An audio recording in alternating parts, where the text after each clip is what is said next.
evening, everyone, and welcome to our AIS Facebook platform where we are again going to share one subject. Today I'm going to talk about Ayurvedic counseling,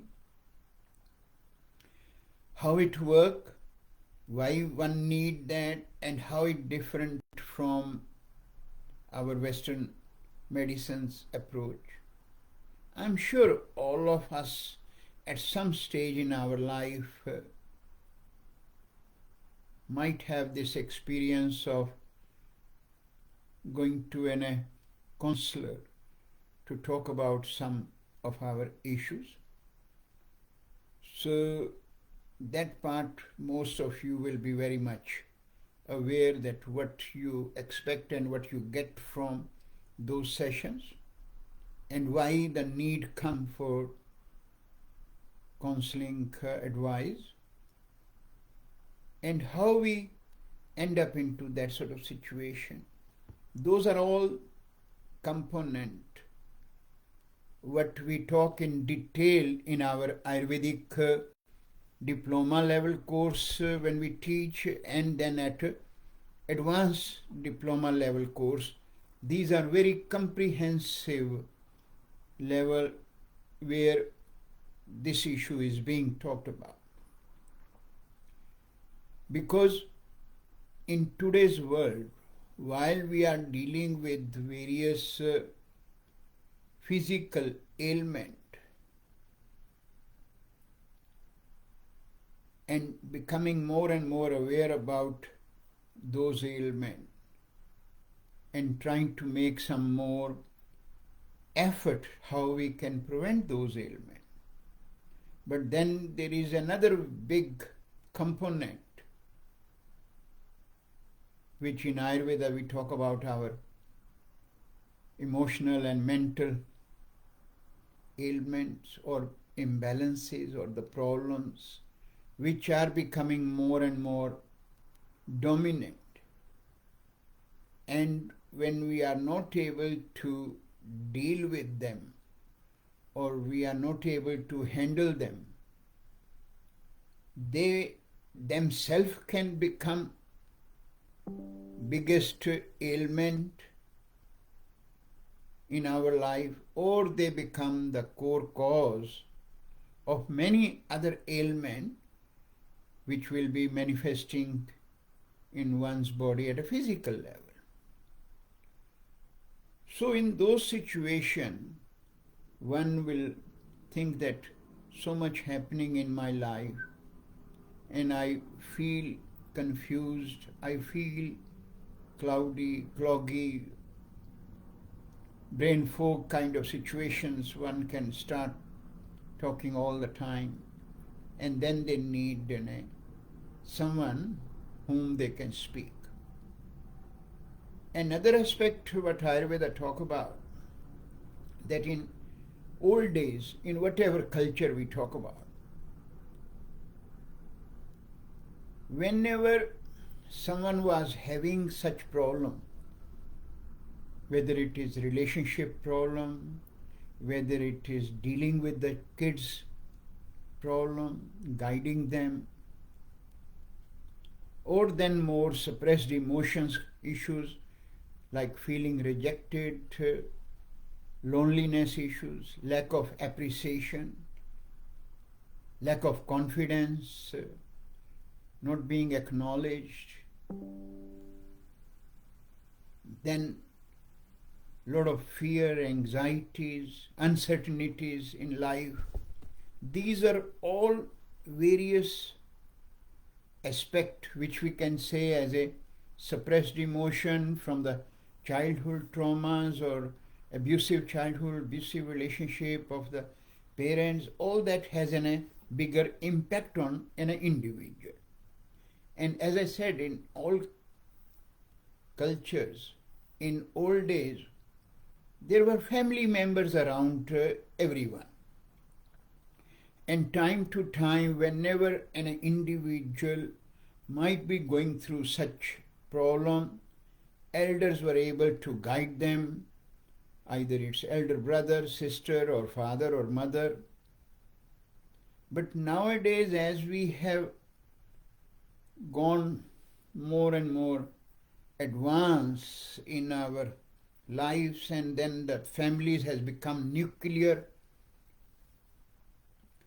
and then so much changes has come in our society that people are start bottling up inside and not able to talk to anyone about their problems, whether it is their own brother and sister, own very close family member, or never even talk to their mom and dad, or even they might have problems with their mom and dad.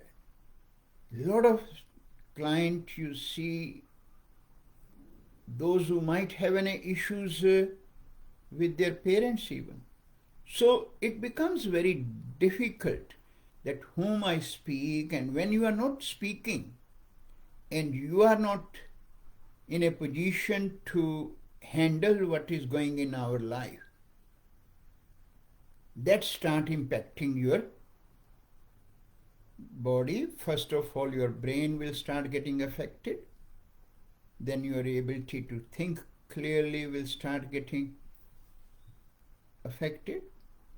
And then these issues will start becoming big monster, and which we relate under our mental health also. And then one will think that I might need some advice from someone whom I can go confine to my issues and get some understanding. This is what our counseling part goes in as far as the Western aspect we talk about. But in Ayurveda, when we talk about Ayurvedic counseling, counseling means to console. Console means to give the comfort to that person who is coming to us to share and discuss their problems. But now, just listening to their problem and feeling that yes, your problem is really very deep and I sympathize with you and I feel that better sense will prevail and you can handle this problem in a better way, or you deal with this in this way or that way. That approach is not what Ayurveda talk about. In Ayurveda, counseling approach is totally different, where a Ayurvedic practitioner who have learned this traditional Ayurvedic counseling approach through their courses, through their education, they will guide you, not only guide you, but will walk with you.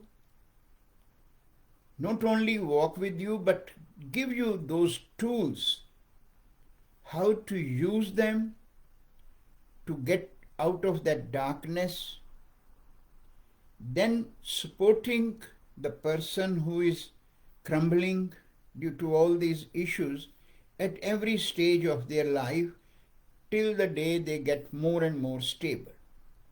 So counseling approach in Ayurveda has a very specific step-by-step approach, rather than just telling them, okay, this is what you can read and then try to work out in your own way. So when we talk about these steps, what are those steps and why they are required?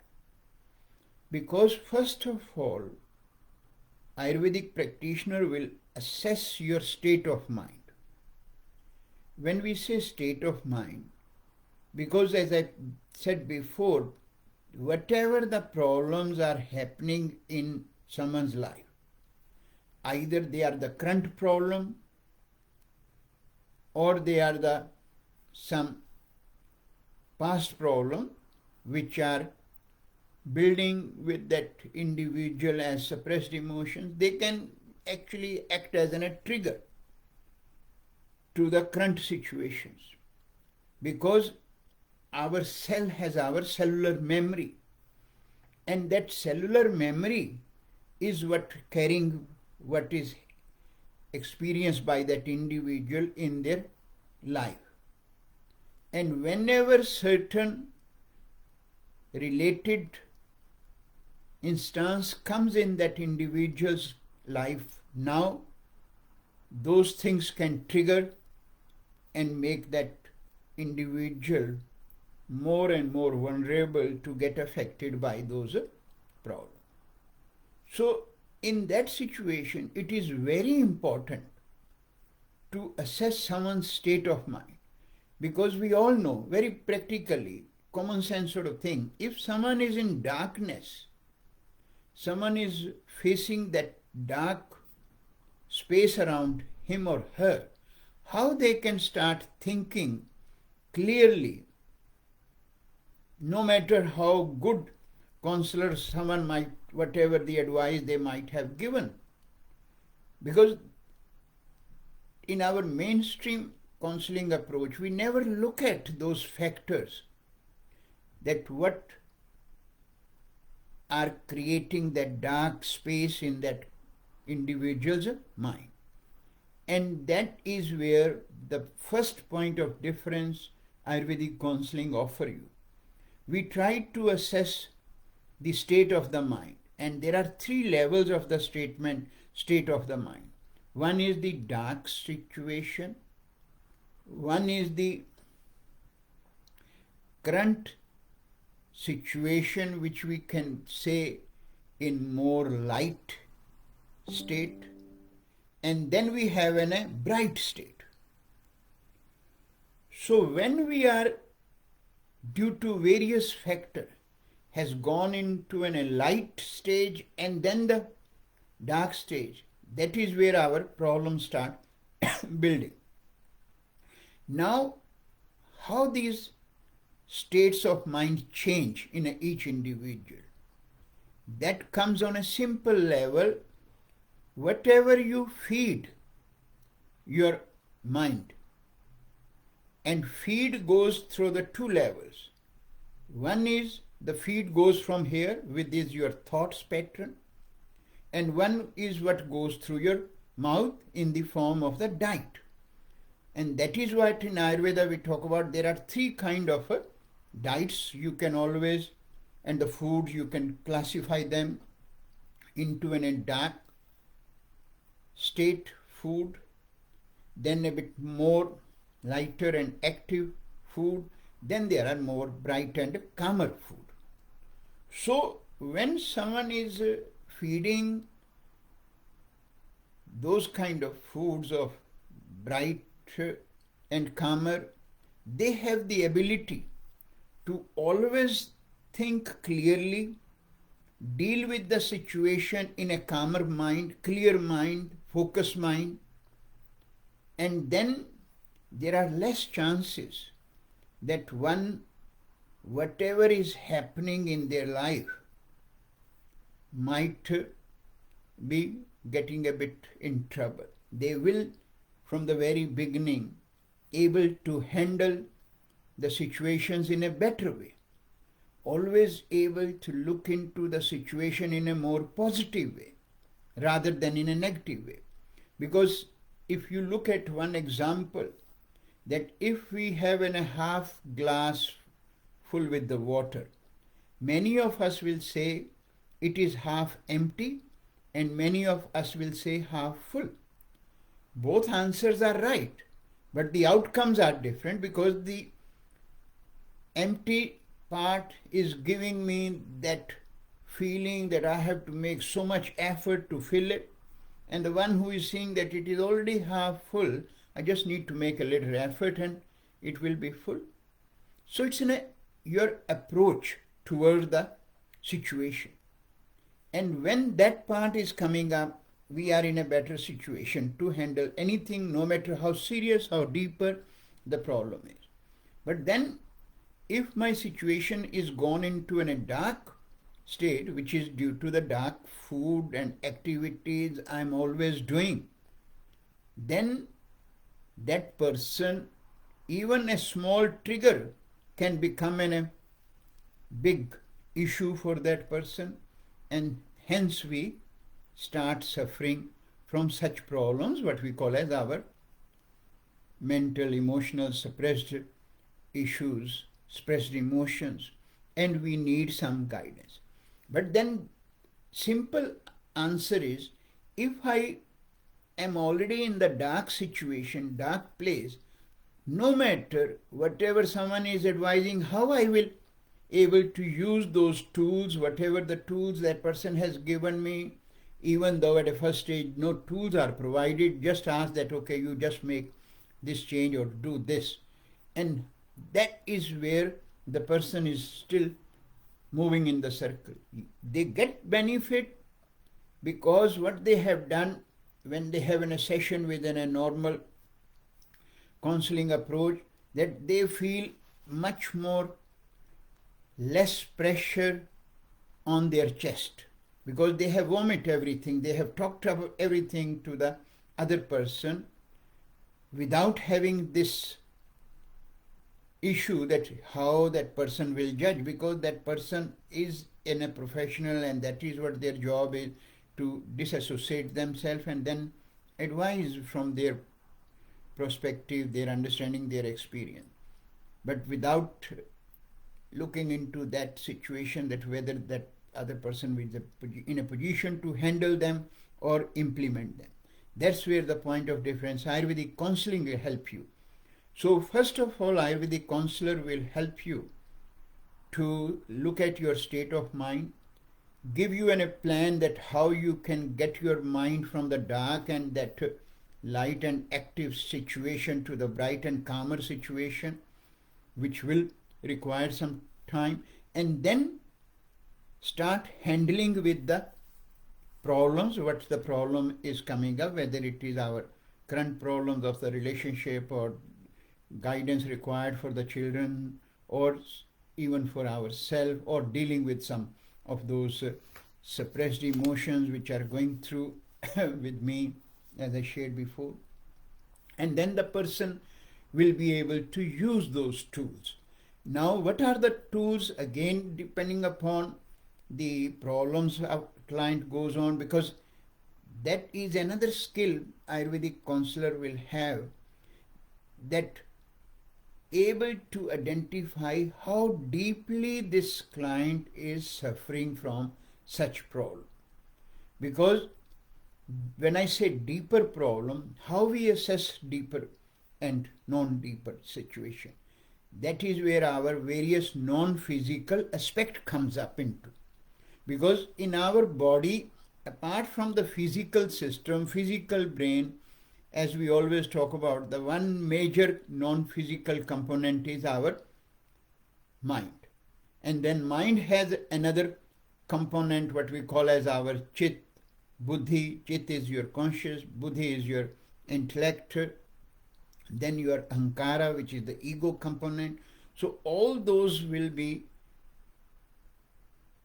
in a position when they are unable to handle the whole mechanism, whole physiology of the psychology. And when that becomes pathology, that is where all the emotional issues comes up. So first of all, our Ayurvedic practitioner will help you to get that cleaning process done. Right? This is what we call as, in Ayurvedic counseling, that the stages of cleansing, which we will work with them. And then we need to look at, okay, if those stages are affected, is there any other level has gone affected? What are the other levels? Then there are 5 koshas. Koshas means field around the body. And those 5 koshas also can get affected due to wrongdoings by that individual, and that's why their thought patterns start getting affected. And if those 5 koshas cannot be identified, then whatever the advice has been given to the client, it will be superficial. You might see some benefit coming, but then the problem can come up again and become more stronger. Hence, that also is another level which need to be looked at and how it has affected. Then comes the most important component is our 7 chakras in our body. I'm sure many who relate with the yoga, they must have heard these 7 chakras component, but then the biggest sad part is that in our present world, people have start using this so strong and so deeper and so important component in such a way that without knowing that how these 7 chakras work and how these 7 chakras can get affected in any individual, they just try to use their, I don't want to get into that their knowledge or what are the reason, what are the compulsions for them to use such techniques or things which they feel can help that person, because these 7 chakras are our stability of every individual's life. These 7 chakras guide our various specific organ in the body. This is all the energetic component. Yes, someone might be from the medical perspective will think that, okay, what are the energetics? Again, we need to remember one thing, that this is what nowadays we call as quantum physics, that our bodies are made of 5 elements, Panch Mahabhut. And then this cosmos, this universe is also made of 5 elements. And those 5 elements have their specific characteristics. And in that aspect of creation, our body is also a creation. Because if you will see this physical body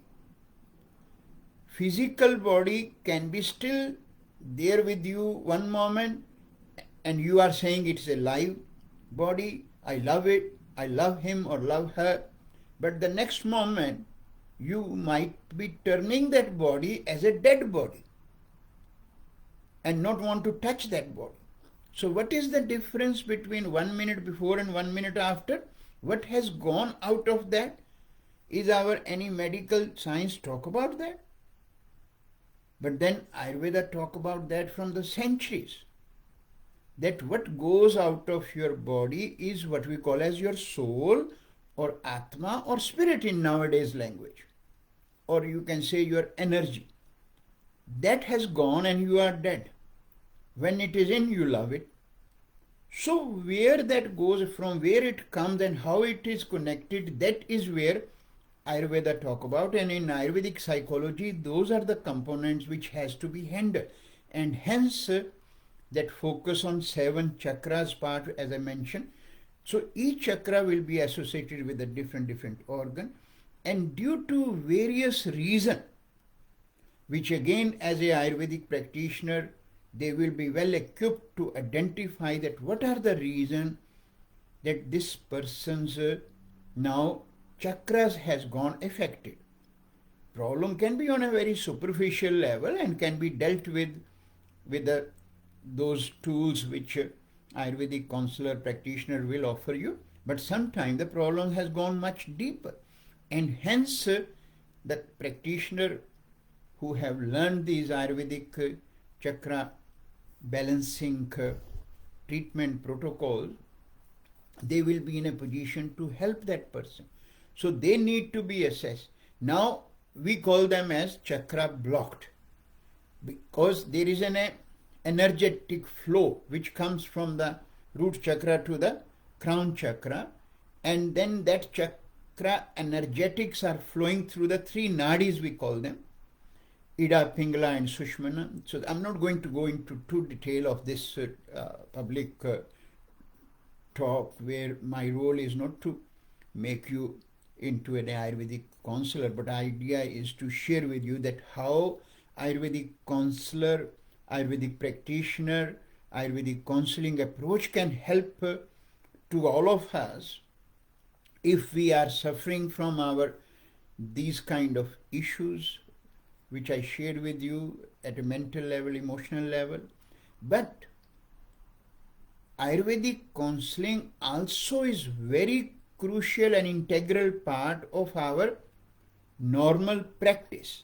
Reason is, whole Ayurveda revolve around creating an awareness to that individual that whatever the problem they are suffering, whether it is simple hay fever or deeper autoimmune disorder or the cancers or other issues, why that problems are coming up and how one can handle them. And to handle them, there are certain plans need to be implemented. But then that plan can never be implemented if we not able to create awareness to that individual. And that awareness again relate on a mental level, and how to clean the mind, how that mind is working with the body, because the harmony between mind and body is very crucial to make the individual to take some step. And those step means to empower yourself, that how you can play a role in your own well-being by following the advice, the program given by that Ayurvedic practitioner. No Ayurvedic practitioner who is trained as in a traditional Ayurvedic learning will ever give you this medicine, or never will come and have a Panchakarma with me or have a Shirodhara with me, because they know that these tools will never work until the person has corrected the core cause. And to correct the core cause of any individual's ailment, until the individual is involved, until the individual is taking part in that process, it can never happen. Hence the problems keep coming back and back. So that is also the part of counseling. Our first focus is to make that individual aware and make him or her to take initiative to play an active role in their well-being. So Ayurvedic counseling is not just for the psychological problems or mental problem or emotional problem. Ayurvedic counseling is an integral part of Ayurvedic practitioners' approach, so that both can work together and the practitioner can give you that tools and strength. But yes, for when someone is going through a lot of mental and emotional problem, that is where they require that deeper level of help and guidance which Ayurvedic counselor can provide you. As I shared, if the problems are to that deeper level, then that practitioner must have that level of learning and understanding and experience. Otherwise, as a part of the daily routines also, Ayurvedic practitioner will provide you that how, while you are doing the same thing, when you wake up in the morning, brushing your teeth and scraping your tongue within 3 minutes of your waking up, how before you hit the pillow, you need to do your daily processing. And what is this daily processing, how you have to do that, and how you can go to the next level, what we call as facing the mirror. So that part is an integral part of clearing up our emotional darkness layers. And these layers keep building up if we don't do those steps on a regular basis. There is no way that I can start and stop and start and stop, because again, as I mentioned in the early part, our body has made of cells, and each cell has its own memory. We call it as cellular memory. And especially whether it is physical ailment or emotional ailment, each cell will carry that memory, and that need to be cleaned up. And you cannot clean it at your will. It has a process. And where you stop that process, that 24-hour break will make the whole chain to disintegrate, and you have to start again. Hence, this process has to be continued. And then if your Ayurvedic counselor has identified that your problems are a bit more deeper, they have another program what we call as emotional healing program, which again is a very strong Ayurvedic tool in which our ancient sages has given us that how you can wash those emotions, their memories, and how you deal with. The principle is that you must acknowledge that from where your emotions are coming. And another thing what Ayurvedic counselor will make you equipped with, that how to face the situation. Running away from situation is never going to solve the problem. Your problems will keep accumulating. Your problems will keep building more and more.